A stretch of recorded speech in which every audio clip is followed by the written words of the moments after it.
حضور صلی اللہ علیہ وآلہ وسلم نے ایک حدیث کے اندر ارشاد فرمایا، جو بندہ کسی کو روزہ افطار کرواتا ہے اللہ تعالیٰ اس بندے کو 3 انعام عطا فرماتے ہیں۔ پہلا انعام، اللہ تعالیٰ اس کے گناہوں کو معاف فرما لیتے ہیں۔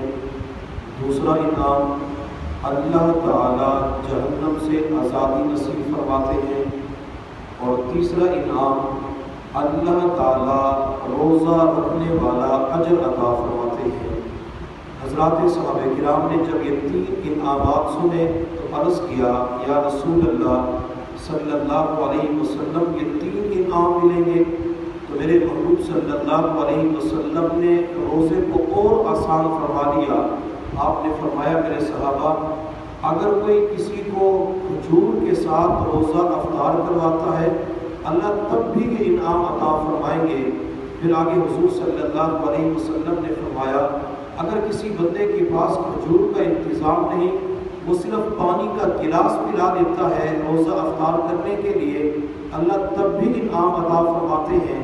اور آخر کے اندر حضور صلی اللہ علیہ وسلم نے فرمایا، کسی بندے کے پاس صرف لسی کی گنجائش ہے، وہ بندہ لسی پلا کے روزہ افطار کروا سکتا ہے، تو اللہ تعالیٰ تب بھی اسے یہ انعامات عطا فرمائیں گے۔